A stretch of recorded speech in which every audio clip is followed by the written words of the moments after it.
Hala Team EDSI nag-level up kahit tawagan ng dalawa ay nagbago na rin. Labis na namangha si Kalingap Rab nang marinig ang tawag ni Edo kay Bianzi. Tuldok. Bago ko ipagpatuloy ang maiksing reaction video na ito, hiling ko lang na patapusin ang panunood nito para malaman ang nilalaman nito, at kung bago ka pa lang sa munting channel na ito, paki-subscribe para lagi kang updated sa video ng mga Kalingap.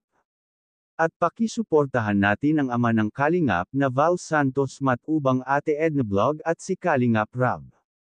Isang mapagpalang araw sa inyong lahat mga Kalingap, at shout out nga pala sa patuloy na sumusuporta sa aking YouTube channel, lalong-lalo na sa mga viewers natin na walang sawang nanunood at sumusuporta. Maraming salamat.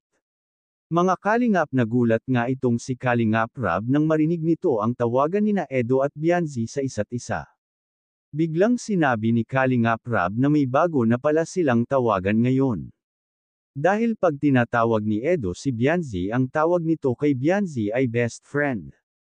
Ito ngayon ang bagong tawagan ni Edo at Bianzi, dahil siguro sa tagal na ng Team EDSI at kilalang kilala na nila ang isa't isa, ay best friend na ang tawagan nila.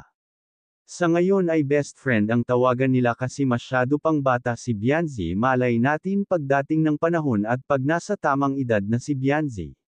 Dahil lagi naman sinasabi ni Edo na handa siyang maghintay sa tamang panahon, at isa pa, gusto niya muna na makapag-ipon, kung kaya ayaw muna niya ng relasyon. At sinabi pa ni Edo na ang pag-aasawa ay hindi minamadali, kusang darating sa buhay mo.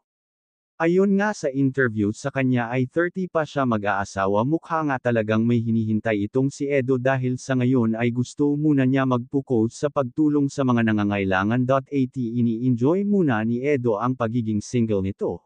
Sapat na sa kanya na minsan ay kasama niya si Bianzi sa pag-scout, at least mararanasan ni Bianzi kung paano maging scouter. Hanggang dito na lang ang update ko mga Kalingap. Maraming salamat at God bless sa inyong lahat.